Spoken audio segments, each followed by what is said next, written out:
ஜோதிட நண்பர்களுக்கும் ஆன்மீக நண்பர்களுக்கும் இனிய வணக்கங்கள்.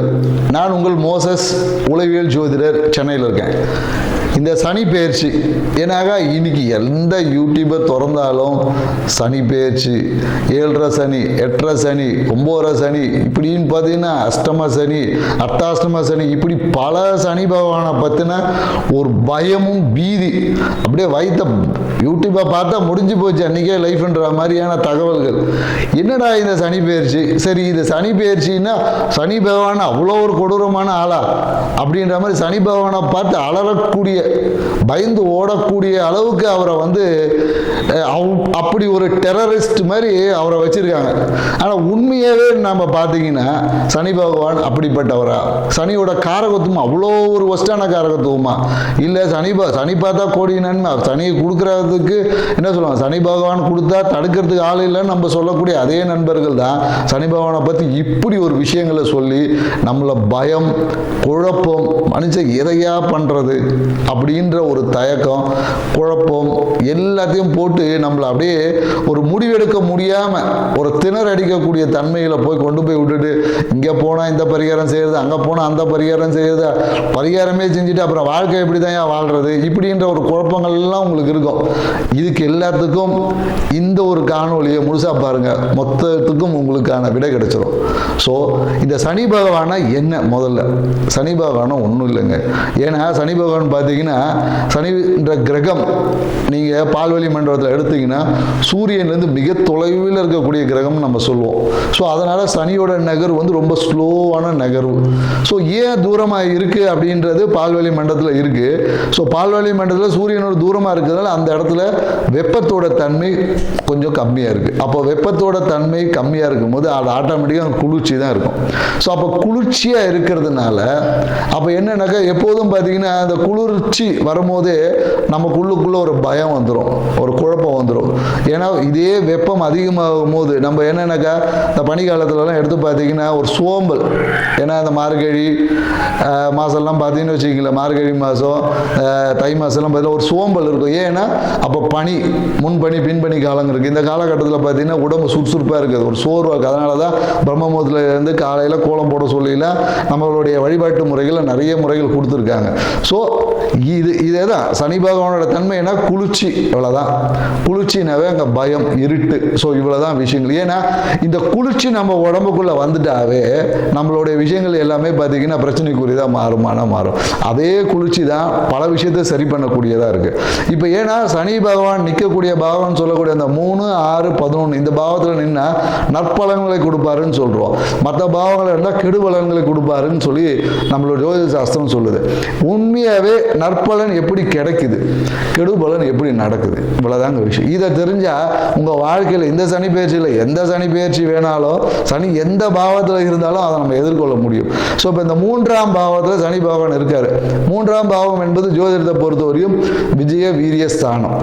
ஸோ விஜய வீரியஸ்தானம், இந்த விஜய வீரியஸ்தானத்தில் சனி பகவானுக்குமா அந்த குளிர்ச்சி தன்மை வேணும். ஏன்னா அந்த இடத்துல நம்ம அதிகப்படியான வெப்பம் இருந்தால் என்ன ஆகும்னா நம்மளுடைய அந்த விந்தணுக்கள்னு சொல்லக்கூடிய எல்லாமே அந்த வீரியம் என்பது அடிபட்டு போகும். தேவையற்றத விரயம், உயிராற்றல் விரயம் அங்கே ஏற்பட்டுரும். அப்போ உயிராற்றல் விரயம் ஏற்பட்டால் நம்மளால் எந்த ஒரு விஷயத்தையும் முழுமையாக செய்ய முடியாது. நம்மளோட ஆயுள் என்பது குறையக்கூடிய வாய்ப்புகள் இருக்குது. ஏன்னா நம்மளோட வீரியம் எந்த அளவுக்கு, அதனால தான் நம்மளால பார்த்தீங்கன்னா இந்த வீர விளையாட்டுகள்லாம் வச்சாங்க. எதுக்கு வச்சாங்க? அந்த காளை அடக்கிற போட்டியெல்லாம் வச்சாங்க. ஏன்னா அந்த 3ஆம் பாவம் வலுக்கும் போது தான் அந்த மரணத்தை எதிர்த்து போராடக்கூடிய ஆற்றல் நமக்கு கிடைக்கும். ஸோ அப்போ அந்த 3ஆம் பாவத்தை எப்படி இருக்குன்னா கொஞ்சம் குளுமையாக இருக்கணும்.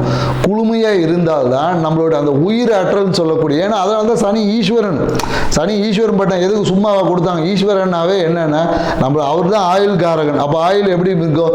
3ல் சனி பகவான் இருந்தால் நம்மளோட வீரியம் என்பது அந்த வெப்பத்தினால் விரயம் ஆகாமல் வீரியம் என்பது நீண்டதாக இருக்கும். ஸோ அப்போது நம்ம எடுக்கக்கூடிய காரியங்கள் எல்லாம் நிதானமாக எடுத்து வெற்றி அடையக்கூடிய வாய்ப்புகள் ஆட்டோமேட்டிக்காக வந்துடும். அடுத்தது பார்த்தீங்கன்னா இந்த 6ஆம் பாவத்தில் சனி இருந்தால் ஆறாம் பாவம்னா ருண ரோக சத்துரு பாவம். ஸோ இந்த பாவம் என்ன பண்ணும் அப்படின்னு பார்த்தீங்கன்னா வச்சுங்களேன், ஒரு மனுஷனுக்கு ஒரு வியாதி எதனால் வருது அப்படின்னு சொல்லி மருத்துவம் சொல்லுதுன்னா வெப்பத்தால் தான் வருது. அதாவது என்ன சொல்லுவாங்கன்னா மருத்துவத்தில் என்னடா இது ரொம்ப மருத்துவமாக பேசுகிறேன்னு சொல்லு. ஏன்னா இன்னைக்கு வாழ்வியலுக்கு இதெல்லாம் தேவை இருக்குது. உங்கள் வாழ்வியலே ஒட்டி தாங்க ஜாதகமும் நடக்குது, எல்லாமே இருக்குது. ஸோ அல்கலைன் அசிடிக் கண்டிஷன், உங்கள் உடம்பு எப்போ அசிடிக் கண்டிஷன் வருதோ, அசிடிக் கண்டிஷன் என்பது வெப்பம், அல்கலைன் என்பது குளிர்ச்சி. அப்போ நீங்கள் குளிர்ச்சி என்பது சனி பகவான் தான் குளிர்ச்சி. அங்கே குளிர்ச்சி அல்கலைன் என்பதே சனி பகவான். ஏன்னா நீங்கள் லெமன் சால்ட் போடும் போது அது அல்கலைன் வாட்டர். அப்போ அல்கலைன் சனியோட காரகத்துவம் தான் எலுமிச்சம் பழமே. ஸோ அப்போ அங்கன்னா அல்கலைன் வாட்டர் என்பது சனி பகவான் தான். அப்போ கேன்சரை குணமாக்கக்கூடிய ஆற்றல் கூட அதில் இருக்குன்னு தான் சொல்ல. அல்கலைன் வாட்டர் குடித்தா கேன்சரை குணமாகும் என்று இன்னைக்கு மருத்துவம் ஒத்துக்குது. ஸோ அப்போ அந்த ருண ரோக சத்துரு ஆறாம் பாத சனி பகவான் இருந்தால் இருக்கக்கூடிய மொத்த நோயும் காலி, நோயே இல்லை. எதிரி என்பதே நமக்கு கிடையாது, எதிரியே நண்பன் ஆயிடுவான். ஸோ அப்போ அந்த இடத்துல நம்ம வந்து வெப்பம் அதிகமாக இருக்கணுமோ, அது என்னது நம்ம கேன்சர், இன்னைக்கு எய்ட்ஸ், இன்னைக்கு சொல்லக்கூடியத பல வியாதிகள் எதனால் வருதுன்னா உடலில் அசிடிக் கண்டிஷன், அதாவது வெப்பம் அதிகமாக வருது. அந்த இடத்துல நமக்கு குளிர்ச்சி ஏற்படும் போது அதுவே குணமாக்கும் மருந்தாக இருக்குது. ஸோ அதனால் சனி பகவான் 6ல் இருந்தால் அபரிவிதமான நல்ல பலன் சொல்கிறேன். அதே 11ஆம் பாவம், 11ஆம் பாவம் லாபஸ்தானம், மனமகிழ்ச்சி. இப்போ லாபம் மனமகிழ்ச்சி எங்கே இருக்கும்னா இப்போ நம்ம மனமகிழ்ச்சிக்காக எங்கே போகிறோம்? ஊட்டி கொடைக்கானல் தான் போகிறோம். ஊட்டி கொடைக்கானல் என்ன குளிர்ச்சியான பிரதேசங்கள், மலை பிரதேசம் போகும்போது ஹாப்பியாக ஹனிமூன்லாம் போகிறாங்க. எதுக்கு போகிறாங்க? குளிர்ச்சி. அப்போ அந்த குளிர்ச்சி இருக்கும்போது தான் மனம் என்பது மகிழ்ச்சி அடையும். மனம் என்பது தேவையில்லாமல், மனம் என்பது அதிகப்படியான வெப்பத்தினால மனம் என்பது அலைபாயும். ஆனால் அந்த இடத்துல அலை போயாமல் அப்படியே கூலாக நிற்கும் போது உங்கள் லாபம் மன மகிழ்ச்சியெல்லாம் பெருகும். ஸோ அப்போ இந்த சனி பெயர்ச்சி, ஏன்னா இந்த அறிவியல் பூர்வமாக சில விஷயங்களை ஏன் இங்கே நம்ம சொல்கிறோன்னா, எல்லாரும் ஆன்மீக ரீதியாக நிறைய கருத்துக்கள் சொல்லியிருப்பாங்க. இங்கே அறிவியல் பூர்வமாக ஏன் சொல்லணும்னா இன்னைக்கு மக்கள் அறிவியலை தான் நம்புகிற, அறிவியல் சொல்ல தான் ஏற்றுக்கு நம்ம இன்னைக்கு போகிறோம். அப்போ அறிவியல் பூர்வமாக ஒரு விஷயத்தை அணுகும் போது இந்த சனி பேச்சில் எந்த கிரக பேச்சையும் இலகுவாக நம்மளால் கடந்து அந்த தன்மையிலேருந்து நம்ம ஜெயிச்சு மேன்மை பெற முடியும். நம்ம வாழ்க்கையை அடுத்த ஒரு நிலைக்கு கொண்டு போக முடியுமானா கண்டிப்பாக முடியும்.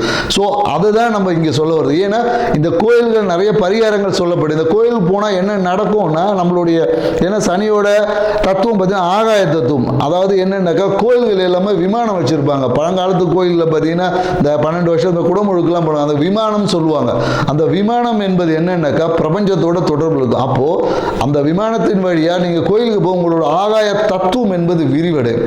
ஆகாயம் நமக்கு எந்த அளவுக்கு இடம் கொடுக்குதோ அவ்வளோ தூரம் நம்மளுடைய லக்ஸரி லைஃப் என்பது இருக்கும். அப்போதான் மற்ற பஞ்சபூதங்கள் நெருக்கடி இல்லாமல் அதனுடைய வேலையை செய்வது.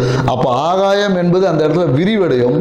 விரிவடைந்த ஆகாயத்தில் நம்மளோட வாழ்வியல் முறை வெறுமனே கோயிலுக்கு போயிட்டு வந்து 2 பேருக்கு அன்னதானம் கொடுத்துட்டு வந்துட்டு சனி பகவானோட விஷயம் தீர்ந்துருமானா கண்டிப்பாக தீராது. உங்களோட வாழ்வியல் முறையிலும் கண்டிப்பாக மாற்றங்களை ஏற்படுத்தணும். அப்படி ஏற்படுத்தக்கூடிய மாற்றம் மட்டும்தான் இந்த சனி பயிற்சியிலிருந்தும், எல்லா சனி பயிற்சியிலிருந்தும், எல்லா கிரக பயிற்சியிலிருந்தும் உங்கள் வாழ்வையை மேன்மை அடைய முடியும். அந்த ஒரு விஷயத்தை தான் நம்ம ஒவ்வொரு ராசி பிரகாரம் இப்போ நம்ம பார்க்க போகிறோம். ஸோ வாங்க நம்ம போகலாம். தனுசு ராசிக்காரங்களுக்கு அவங்களோட தந்தைக்கு வந்து தந்தை சார்ந்த விஷயத்தில் ஒரு கவனம் தேவை. ஏன்னா அந்த தந்தைக்கு வந்து ஒரு ஆப்ரேஷன் அந்த மாதிரியான ஒரு விரைய செலவுகள் ஏற்படுறதுக்கான வாய்ப்புகள் அதிகமாக இருக்குது. அதே மாதிரி தந்தையோட சொத்து சார்ந்த விஷயத்தில் ஏதாவது ஒரு டிஸ்பியூட் வரும். ஸோ அதனால் இப்போவே அதுக்கு தயாராகிக்கிங்க. ஸோ அதை ஏதாவது அப்படி இருக்கும் பட்சத்தில் அதை நீங்கள் சரி பண்ணிக்கிங்க.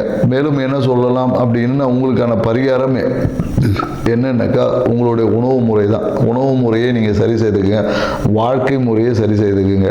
தனுசு ராசி நம்ம பார்த்தீங்கன்னா என்ன சொல்லணும்னா அந்த இதயம் சார்ந்த பிரச்சனை வரும்னு சொல்லணும். நீங்கள் ரொம்ப பயப்படலாம் தேவையில்லைங்க. உங்களுடைய சுய பிறப்பு ஜாதகம் இருக்குல்லையே அதை வச்சுட்டு கொஞ்சம் பாருங்கள். ஏன்னா இந்த காலகட்டத்தில் அதில் ஒரு சின்ன ஒரு பிரச்சனை வரதுக்கான வாய்ப்புகள் இருக்குன்னு சொல்லியிருக்கோம். பயப்பட தேவையில்லை. ஒரு டெஸ்ட் எடுத்து பார்த்துங்க, சுய ஜாதகத்தை பார்த்தா தான் நம்ம அது முழுமையான விஷயங்களை சொல்ல முடியும். இதோட தன்மைகள் குறையணும் அப்படின்னாக்கா வாக்கிங், உடல் பயிற்சி இதுதான். இன்னொன்று என்னன்னாக்கா உங்களுடைய அந்த பரபரப்பை கொஞ்சம் இது பண்ணிட்டு யோகா, மெடிடேஷன் தான் உங்களுக்கான தீர்வே தரும். ஏன்னா மனம் என்பது இந்த காலகட்டத்தில் ரொம்ப வேகமாக செயல்படும். ஸோ அதனால் அதை தன்மைகளை குறைக்கிறதுக்கு நல்ல யோகா பண்ணுங்கள். சின்ன வாக்கிங் எக்ஸசைஸ் ரொம்ப ஏன்னா நீங்கள் ரொம்ப பரபரப்பாக ஆக்கிடுவீங்க. ஸோ அதனால் ரிலாக்ஸ் எக்ஸசைஸ் தான் உங்களுக்கு தேவை. புரியுதுங்களா? அதனால தான் உங்களுக்கு யோகா பண்ணுறது. நீங்கள் இந்த காலத்தில் ஓடுறது, ஓடியாடுறது இதெல்லாம் இருக்காது. ஏன்னா வாழ்க்கை உங்களை துரத்தி ஓடக்கூடும். ஸோ அப்போ நீங்கள் என்ன பண்ணால் ரிலாக்ஸேஷன் தான் உங்களுக்கான மிகப்பெரிய ஒரு பரிகாரமே. ஸோ வாழ்க்கை எந்த விஷயத்தையும் ரிலாக்ஸாக ஹேண்டில் பண்ண கற்றுக்குங்க. உங்கள் வாழ்க்கை ரொம்ப ஹாப்பியாக இருக்கும். நன்றி, வணக்கம்.